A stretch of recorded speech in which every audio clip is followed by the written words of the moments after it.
بسم الله الرحمن الرحيم. الحمد لله رب العالمين والعاقبة للمتقين، وصلى الله على سيدنا ونبينا محمد وعلى آله وصحبه أجمعين والتابعين لهم بإحسان إلى يوم الدين. أما بعد، فأعوذ بالله من الشيطان الرجيم. بسم الله الرحمن الرحيم. يا أيها الذين آمنوا لا تأكلوا أموالكم بينكم بالباطل إلا أن تكون تجارة عن تراض منكم. صدق الله العظيم. Aziz cemaatler, Allah Tebarek ve Teala hemmemizden etiyen ibadetlerimizi ödegahına kabul etsin ve öderazi olayan amellerine hemmemizi tevfik versin.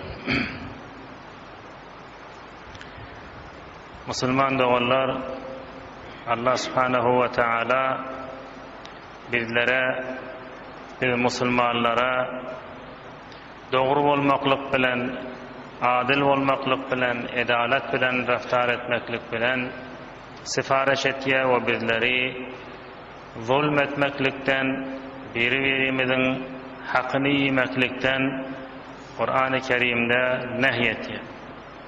Az cümle yankı okuyan mübarek ayetimde Allah Subhanahu ve Teala mümin bendelerine ayetiye ki ey iman getiren adamlar, ey müminler, la ta'kulu amwalakum beynakum bil batil.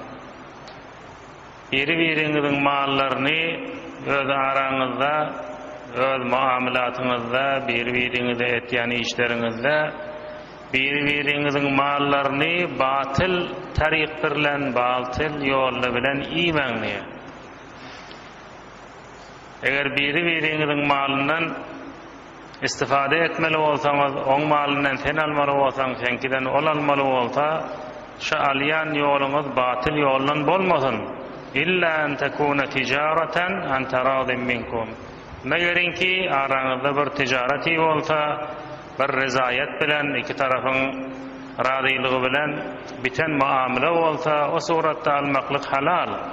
Ama yönüşüncere birinin malını gözün düşenden şonu alasın gelip her tarihi zulüm bilen, oğurluk bilen, basıp almak bilen, hokka vurmaklık bilen ya her bir tarik bilen şonu alacak bolup talaş etmekli ol mümin adama bolyan iştedir ve Allah Tebarek ve Teala dedi bu halatta birbirinizin mallarını iman ve alman deyip Allah Tebarek ve Teala şayette bizlere sifariş etti.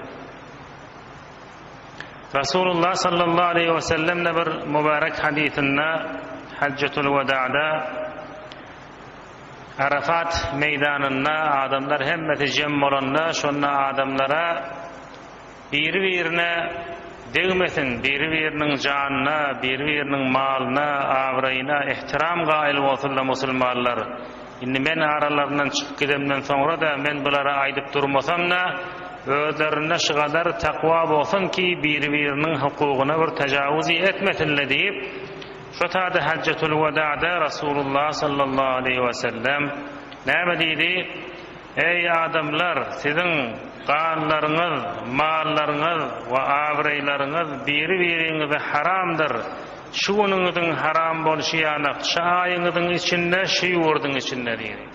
Yani şu Arafat'ta, Mekke serzemininde ve Arafa gününde ve şol mübarek lahazatta necra adamlar şonda birbirinin havasını saklayla, birbirine bir hatta bir kuşikterin bir narahat kurandaki faydaları gelmeye hacıla şu Arafat'ta uyuşurlarına birbirinin hurmatını riayet etkiyle.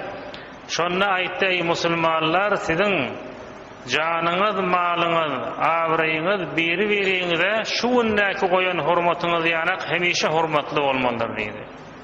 Aslan hakkınız yoktur birbirinize taaddi etmeklige, zulmetmeklige, hak yemeklige, öldürmeklige, vurmaklige, avrayına gitmeklige Müslüman adam hiç vaklam birbirine o halatları etmeliler ve belki birbirinin hurmatını, ihtiramını, avrayını hemişe riayet edip gelmelidir dedi. Ona şu ayetten we hadisten bilen düşünen zadymyzy musulman dogallar Allah Taala Kur'an'da aýtdy, mallaryňyzy, biri-biriňiziň mallaryny batyl ýollar bilen iýmeňdi. Kabinni wöreýliň näjre, näme zatlary etsek, şonda biz biri-birimiziň malyny batyl taryk bilen iýdigimiz bolýar. Näme zatlary etsek, şonda batyl bolýar ki Allah Taala ondan nehy edipdir. O halatlarda biri-biriňiziň malyny ojra edip iýmeň diýip Allah Taala aýtdy. Her bir ýoly ki Allah tebarek we taala Qur'an-ı Kerim'iň içinde ya Peygamber sallallahu aleyhi ve sellem mübarek sünnetinde muamalatda biri-birine etýän taamulda şonu etmeň diýen bolsa, nehyeden bolsa, haram diýilen bolsa, şol haram ýoldan insan eger biri-biriniň malyny eline alagata hukman şo batylyň içine girýär. La ta'kulu amwalakum beynekum bil batil bolýar. Yani ogurluk bolsun, ýanka uran misallarymız indi bir tertip bitjek bolsa Qur'an-ı Kerim'iň içinde olakon Allah tebarek we taalaňyň nehyeden muamalasy riba bilen bolýan muamala. Riba suratda muamalany anjam bermek. Riba diýenler näjre bolýar? Iki däne hemjins bir zat.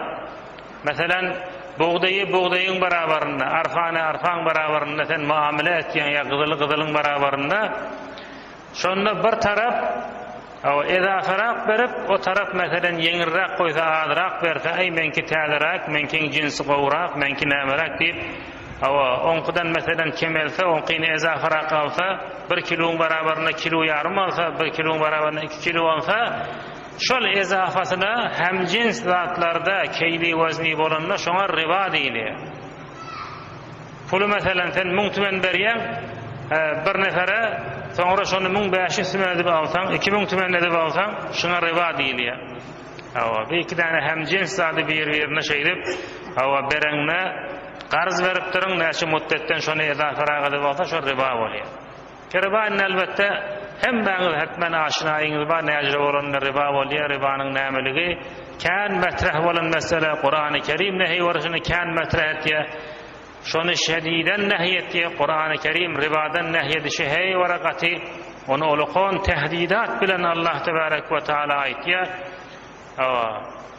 Hatta aýy şerifede şu riba bilen muamele etýän adamlar, riba ýyp ýören adamlary olaryň meselen kıyametde mahşur bolan halatlaryny bizlere tawsif edende şu halatdan bizler daş etjek bolup näme diye ol adamlary ki riba ýyp ýörler, ol adamlar yerlerinden galanlarynda ol ziyan tutup meselen sara meselen bolup ýören adamlar galyp duran ýerinde birden ýykylyp meselen ýetýär agdyndan köpük çykaryp ýetýär.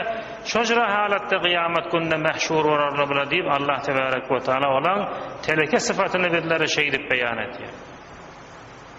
Ve hatta Allah'ın şujra şediden nehyeden zatlaryny kulak asmany hemçinan şu muamalat ribawiye edame berýän adamlara Allah Taala aýtýan ribanyň haramdygyny eşitdiňizden soňra yine el çekmeseňiz onda diye Allah bilen Resul bilen jeň etmeklige, uruşmaklyga amada bolun diye. Yani riba yiyen adamlar der haqiqa şola Allah we Resuluň düşmanlary şo. Jeň etýän adam musulman düşman bilen jeň etýär. Allah'ın düşmanı şu riba yiyen adamlar Allah'ın doğru noktayı mugabirinde Allah'ın hemme desturatyna men muhalefet etýän diýip Allah'ın garşysynda özüni bir kudreti hesap edip şujra bir mağrur adamlar Allah Taala aýtýar Allah we Resul bilen jeň etmeklige diye amada bolun. Elamy jeň etýän men ribaxorlara diýip Allah subhanahu we taala Qur'an-ı Kerim'de şey diýip aýtýar. Hatta Rasulullah sallallahu aleyhi ve sellem şu kadar biz müminlere riba bilen muamele etmekten daş durmaklyk bilen sifariş etýär ki näme diye Rasulullah sallallahu aleyhi ve sellem aýtýar Allah lanet etsin ribany iyene, ribany iýdirýene, ribaň iki şahidine, ribaň katib we garardadyny ýazýan adamlara. Yani şu riba muamele atlan bir goşulýan adam, şoňa gyragyndan hatda bir müşareket etýän adam, şoňa kömegini getirýän adam özi iýmeýän bolsa, şu haramdadyň töwereginden barýan adamlar da Allah lanet etdi. Ey wara bir ulukon. Allah'ın lanetine vakti bir insan kalsa, dünyada da bir hayır görmeyecek adam, ahirette de hem hayırdan mahrum adam. Lanet diyeni yani Allah'ın rahmetinden kovulmak. Allah'ın rahmetinden kovulundan sonra diye insan anırtı baracak yere hükmen cehennemdir. Resulullah sallallahu aleyhi ve sellem şeydi bin hayvara şediden nehyetti. Riba yemeklikten, riba yedirmeklikten musulman dogullar şadarken aydıl fehem ribanın şinjiri bir ulukon günadiga aydıl fehem herçenki bir tawar musulman dogullarymyz iman yüreklerine bar adamlar, gavi adamlar şidatları eşitip eser amalsalar, ribanı terk etseler, tövbe etseler, amma hemçinan camianın içinde verweti ki riba almaklık, riba yemeklik, riba yedirmeklik hemçinan edamı tafuvati ve burtawar musulman dogullarymyz ya bilmeýle ya bilsele de nefslerini öne geçip bilmeýle şijra Allah ve Resul bilen hatta e'lamy jeng etmeklige de razy we riba horiden el çekçeklerle burtawarlar. Allah Teala aytti: "La ta'kulu amwalakum beynakum bil batil." Mallaryňyzy, biri-biriňiziň mallaryny batil taryk bilen iýmeňidi. Ola kon batil taryk, şu riba bilen iýilýän taryky musulman doganlar. Riba muslim bilen bir ýal sen malyna ezafa bolsa, malyny haram etýär goý berýär. Ondan soňra şu haram mallan sen özüň iýsen, awa çağaňa ýedirsen, zenanaňa ýedirsen, başga nafaka berýärliňe ýedirsen, o bende hudalara hem etýän ola kon bir hyýanat şey. Olam ol bir etiki haram mallan insanyň ennamyny bitse şol et cehennemiň oduna girmeklige şaýystydyr diýip Peýgamber sallallahu aleyhi we sellem mübarek hadisinde aýtdy. Şeratlar yani biz mümin adam bolsak imanymyz bolmaly musulman doganlar. İman bolandan soňra şol iman bizleri şeratlara ýardam etmekden saklaýar. Ol müşrikleň zamanynda Peýgamber sallallahu aleyhi we sellem gelende ribadan nehyedenne ola ayetiyediler innemel bey'u mislur riba ve näme dip nehyetiha muamalat teşriba ýanakda näme fargat ýeminde de peýda we onda da peýda we näme dip mundan nehyetdi bolar adamlary şeýlepden ayetiyediler. Allah tebarek ve taala şonu aýtdy nirde muamalat riba ýanak bolýar diýdi. Ola kon tefawuty bar şo. Häňizde şi kadim zamandaky şu müşrikleň aýtýan hujjati häňizde bir tawarlyň agdynda tekrar bolýar musulman doganlar. Bäziler insana meselen halal bolýan zat we haram bolýan zady ikisini tefawutyny beýan etjek bolanda özleriň nagys fahmine görä näme ki şoň içindäki bolýan meselen suudy ziyany maddi bilen kıyas etýärler we tarif etjek bolýar. Näme diýe bir meselen aýtýar, bankdan gidip wam alsaň diýe oň suudy meselen falança bolýar. 10%, 5%, 15% bolýar diýe.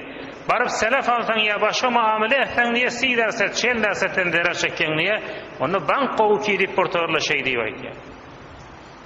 Bank şaýatan meselen bir kutah bir dünýäniň hayatynda öz meselen miqyasyna, adatyna, fikrine gelişine görä muhasibe edenler şaýat meselen bir näçe derset awa bankyňky taňa ardarrak düşen bolsun zahiren. Gerçi ardaram düşmeýänler, amma o taýyny özlemeli ki sen şol nefsin uğruna gidip, nefsin öwüne geçip bilmän şu muamela ýardam etseň, Allah tebarek we taala riba bilen muamelaň tefawutyny barasyndaky tefawuty bizlere aýdanda näme diýe?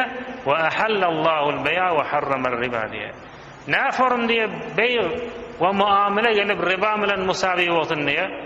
O riba diýenleri haram. Muamele we selef we bidatly Allah tebarek we taala muny halal etdi diýe. Hi haramy halal deň bolarmy diýe. Mu'min adam hemişe halalın ýerinde bolar, haramdan gaçar. Näinki meselen mundan bir ýoldan gitsem men bir 100 000 tümen adrak berer çekýän diýip haram da bolsa men şu işe etjek, bankdan riba aljak diýip, soňra cehennemde özüne hemişe karar vermeklige rady bolsun. Bes şu jihatly Allah tebarek we taala bizleri batil taryqly bilen, biri-birimiziň malyny iýmesizlik bilen destur berenne öwünden näme diýip hitap etýär? Ya eyyuhallazina amanu diýe. Ey mümin adamlar, imanly adamlar. Bes onda şi Allah'ın awamirine üstünde durjak bolsak, nehyeden zatlardan gaçjak bolsak, awvel wagt biz imanymyzy gaýylamaly. Iman wagt tagwiyet bolmaly. Haram we halalyň meselen biz peýdasyny vererini derk etjek bolsak, awvel wagt ýüregimizde Allah tebarek we taalaga inancymyz, kıyamet günü inancımız beheşte o cehennemin badığına, hakkına, verilecektiğine, hesabı kitap ve adamların amallarının vezni olacaktığına imanımız vayet bulmalıta haram-ı halalını riayet edelim. Şon hatırına Allah Tebarek ve Teala bizlere her bir zat bilen emrettin, her zattan nehyettin, ondan ayetiye ya eyyuhellezine amenu diye. Şu iman vakti yürekte bolmasa ya zayıf olsa namaz okuy, ara tut, haca git, halali zatları eştenin bilen ya haram zattan nehyedenini eştenin bilen adam çekilip bilmeye. Mesela ribanın meselesini ayttık yani diye minna diye gitsem ben 100 bin tümen adrak vera çekken haram ne var hemen banktan alacak varıp diye. Aytmaya mesela ben bir işe etsem harama murtakip olayan Allah beni azmayış edip oti mine etsem ertikun matmen cehennemin odunna yanmalı. Aya 100 bin tümen verer çekmeklik sen peydanamı ya cehennemin odunna yanmaklık. Mümin adam onda bu zatlara imanı olmalı Müslüman da onlar. Pes muameleyi riba etmeklik bir nihayet bir ulukon günahlardan ki şicra Allah Tebarek ve Teala ondan şediden onu nehyetti. Elbette ribanın neçaha sureti var Müslüman doğullar camianın içinde edilen muamelatlı özünüz ve portovarlarından aşinayınız vardır. Ulukon nemunesi ki Kur'an-ı Kerim inen vaktinde da Arapların arasındaki rayiç sureti hem şicremiştik ribanın. Necre? Mesela bir adam bir nefere qarz veriptir. Mesela sen şu vakt bir doğusuna, doğununa, bir Müslüman doğununa 1 milyon tümen qarz veriyen şuna, bidunu sud. Mesela diyen bana bir aydan ya bir yıldan şunu getirip ver diyen. Vakti doğulanına o benne huda tapmaya, sen yanı elimene verme pulum yok diye. Sen ona näme diyen? Hab işgali yok. Yine bir yıl vakt beryen, inniki yıl 2 milyon tümenette getirdi ver diyen. Vaktini köfeltkiyen meblağı, qarzı da şon beraberine efsayiş beryen. Şine riba şey. Nesyan beraberine, muhlet vermekliğin beraberine meblağı algıyını köfeltmeklik, şuna değilir riba değilir Müslüman doğallar. Şonun ulukon nemunetinin biri, o şonun mendeş suretinin biri, melan selef mesaili ki bizim aramızda mutaassifane selef deyip encam oluyor veli ağlı ve halatta selefte riba halatta encam oluyor bizim muamelat-ı selefimizden. Selef diyenleri neyme bir mesela mahsul-i keşaverzini ondan pişharid etmeklik. Sen şu aklan berip mesela 1400 tümene 1 kilo buğday alacak. Yok şu aklan buğday almayan pulunu şu aklan veriyen inniki yıl ekilecek buğdayı ya falan tarihte bana 1 kilo buğday ver diyen. Açan inni muhlet anırrakta oluyor ardarrak mesela 1000 tümen etyen 900 tümen etyen. Şu muamele şeriatta şuna mahsus icazet verilipdir. Yoksa doğru olmalı başka kavaid-i şeriye varamızda veli bunun özü barada mesela Peygamber sallallahu aleyhi ve sellem'den geliptir bir meşru muamele selef doğru surette encam bulandı. Veli alan oluyor ki selef deyip encam oluyor, buğday muamele oluyor, pul veriliyor ama mutaassifana nihayette taraf buğday tahvil vermeyen yerine enva ve aksamı hileli bilen zatlı bilen eğer berilağata şuna pul tahvil veriliyor. Taraf mesela 1000 tümen beriptir 1400 tümen ondan tahvil alıyor. Riba bilen näme tefavutu başım?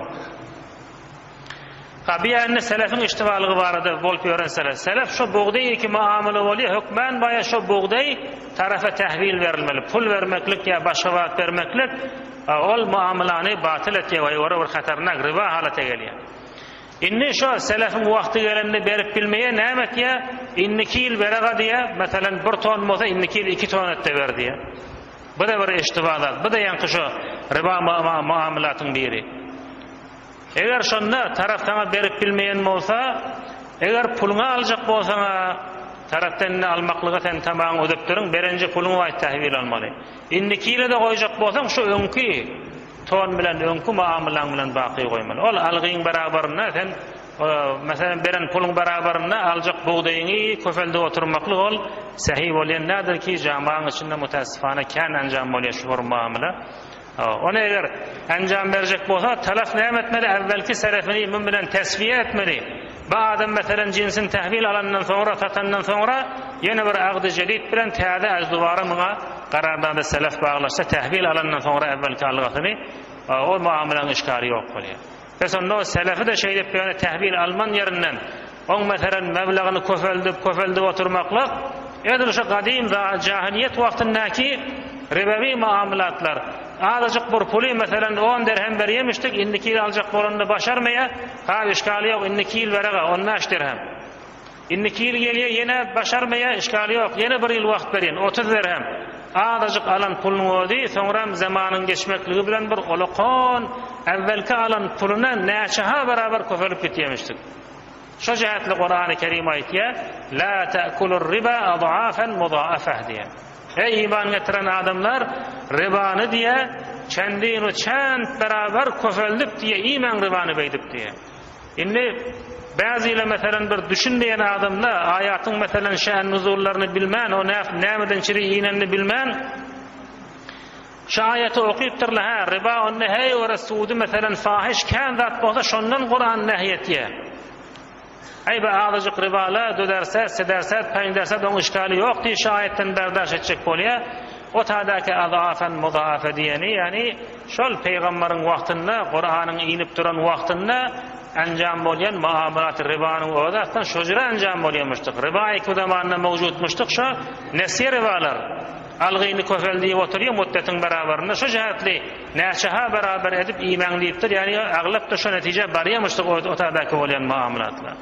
Riba onda azıcık bolsun, nim derset bolsun, ya mesela set derset bolsun, edafırak bolsun, Allah'ın haramı hemmesi haramdır o mümin adam. Şu set dersetten kaçışıyanık, nim dersetten de kaçmalıdır mümin adamlar. Ondan sonra yine de ribanın olukon bir görünüşü cemaatın içinde zahir olan suratları kard vermek fayda bilen. Beyne banklan mesela anjam berýäni. Mesela bir adam gelýär bankdan wam alýar, ona berýär mesela 10 milyon tümen ya 100 milyon tümen. Awa falança muddet bilen muňa diýär salana sen diýär mesela 15 derset 20 derset şuňa waýtan suut berip durmaly. Pul berip durup pulny ezafe edip alýar. Ýa-ni aýtdyk iki däne hem cins sady şeýle muamele etmeklik wagty deň bolmasalar, des bolmasalar o riba monjer bolýar kişi wamlary ki banklaryň bilen berilýär. Barha ve barha da aydınlı musulman da ollar. Hemmesi aynı ribadır şu. Allah Tebarek ve Teala'nın haram eden ribası. Hem ben müteessifana şirat her ne kadarım aydınlsa, her ne kadarım eştilse adamda indi bir jiraşı riban barasında gurrun edinle kulaklarını giyirmeyen moldur. Bu kulaktan giyiriyor, o kulaktan da çıkıya getiyor. Näme diýip adamlaryň meselem ýüreginde oturmaya, Allah'ın şu beren waýetlerinden gorkulmaya, derhalike bir towarlar şol namaz okuyan adamlar, kıyamata inen adamlar, haramı halaly başga zatda riayet etýän adamlar, bari mesele riba gelende şu zatda hewre zäfler bar. Adam bir helak etjek zat musulman doganlar. Peýgamber sallallahu aleyhi we sellem 7 däne helak etýän günahdan daş durun diýipdir. Ya Kur'an-ı Kerim'de Allah Tebarek ve Teala ayetýär, eger şu nehyedilýän günahlar kebirelerinden, ulukonlarından çekilseniz, ol sagire günahlarynızı, seyyiatlaryňyzy ömür keffare edip nejat berersizler diye. Riba diýenleri şu günahany kebiren biri şu 7 däne helak etýän günahdan daş bolun diye Peýgamber şu hadisinde 7 däne günahy kebiran sany başga deken günahany kebire. Biri şonun riba yemeklik musulman doganlar, yani ribany ýesen helak bolarsyň diye. Hem dünýäde helak bolýar insan, özüňiz görýänleriňiz ne kadar şu riba muamalata giren adamlar, werşikes bolup nabut bolup giren adamlar badyr jamaanyň içinde, her owaň içinde. Özüňiz görendiniz barha nemunalaryny, beri asli helaket ol kıyamatda olar musulman doganlar. Allah Tebarek ve Teala'nın mahzerine baranlar, Allah Teala muhaseba çekende insanları olukon sual insana şu malın marifinde olar kıyamet gününe diye. Bu malı sen nereden çıkardın? Bu malı sen nerede harc ettin? Bu malı aya Allah Tebarek ve Teala'nın koyun hukukunu eda ettin mi? Şu jere bir olukon suallar her birinden geçecek bolsa insan işi var. Bu malı nereden kesbettin diýse, ol mal eger insan ribadan kesbeden bolsa, men riba yedim, suud alýadym diýsen, Allah Tebarek ve Teala'nın mahzerine ne yüzümle insan şu zada aitmalı. Ve onun barjak yerine hem Allah Tebarek ve Teala dünyada aytıp koyuptar. Pes necat tapıp bilmer riba yiyen adamlar ve riba yiyen adamlar. Bu zatları eşitip durup bayın hal yine de falan bankta mesela falan vamı verilýär diýeni hem mekşten evvel bir rakam ona perwende bejerjek bolup şonu awa alıp bilecek olup onu vurup bunu vurup veren adamlar onda hey olar hatadadırlar. Allah subhanahu wa taala onu uluqan bir tehdidatı Kur'an-ı Kerim'de aydık koyuptur Peygamber sallallahu aleyhi ve sellem onu mübarek hadislerinde beyan etti. Yine bir sureti fakat mesela vamal makta Müslüman doğullar. Yine de bortavar Müslüman doğullarımız ne kadar özleri ehli namaz, ehli mescid, zahiren kova adamlar. Veli ellerine bir puli sermayeyi geliptir. Şon nimet yele, şon rahat terin yola akit yele bankta koyala, şonun suudunu alayala. Eğer ayda mesela falan derse şonla suud geliyor diye. Haram şöyle Müslüman doğullar. Bankta şonu koyup ondan suud alıp oturmaklık, şol haram mal yemeklik. La ta'kulu amwalakum beynakum bil batil. Mallarınızı aranızda batıl yoldan yemeyin dedi Allah tebarek ve teala. Haram mal şu yiysen hemmesi haram, özünde haram yiyen, oğlan şonu da haram yediren hemmesi haramdır. Akıbette hem şu ribanın mücazatını Allah tebarek ve teala şu adamlara verecek diye. Sonra Müslüman da onlar Allah tebarek ve teala'nın avamirini eştemizde bir nihayet şu avamirin üstünde dakik duracak bolup telaş edelim. Allah tebarek ve teala'nın nehyeden zatlarından ne? Haberdar bolumuzda eştemizde yüreğimizde iman var olan olsa şu nehyeden zatlarından kaçaylı. Yoksa ne acele oluyor biz Allah'a imanı vadığımız. Allah'ın nimetinden anlayak. Allah bağdığına anlayak, bırdığına anlayak. Ama vakti Allah'ın sen aydan kefini men kabul edecekler diysen ol imanın fazılıyor mu bilen Müslümanlar onlar. Ağlın bile insan ayıtmasa da amelen şonu var ki diye bir mümin adamı ki ödü varıvati, eşiduvati, bilivati işaretlerin haramdığını şu agahi bilen, ilim bilen gidip yine şu haram zatları ödü cüret edip iqdam ediverse ol adam anırdaki şu imanına, bağırına müşkil ve adamlar bular Müslümanlar onlar. Ve sonra Müslüman da onlar eğer şeytan bizleri Allah nefsin uğruna gidip şu zatları edip yören olsak bu zatlarda hiçbir hayır yoktur. Ne dünyada ve ne ahirette ne medadaki bir şundan gelecek bir bedbahtlıktır, helakettir ve azaptır bundan gelecek zatlar. Pes bu zatları terk edeylin, tövbe edeylin, Allah'ın tarafına kaydeylin. Allah tebarek ve teala ayet ya yemhaqullahu riba ve yurbis sadakat diye. Ribadan insan mesela malım öser, malım bereketli olur, ondan bay olur, hemmedatlı olur, hiyalım rahat olur deyip bu hiyallarda bolmağını ya. Kur'an-ı Kerim'de Allah sarihen aydı. Allah Teala ribani mahkadip dibinden hayırını bereketini ayırıp ve hatta aslı malını hem nabud edip koyuverer ve yurbis sadakat. Ama sadakatları Allah'ın buyuruyan tariqinde edilen doğru muamelatları Allah tebarek ve teala nef ve bereket ve hayır onuna karar verir diye şidatlara anın eylin ve şidatlara payvent olayın. Allah tebarek ve teala hemmemize tevfik versin. Eden halallarını halal bilip şoň ýerinden gitmeklige we haram diýen zatlaryny haram bilip ondan kaçmaklyga da hemmemize tevfik versin. Vesselamu aleykum ve rahmetullahi ve berekatuhu.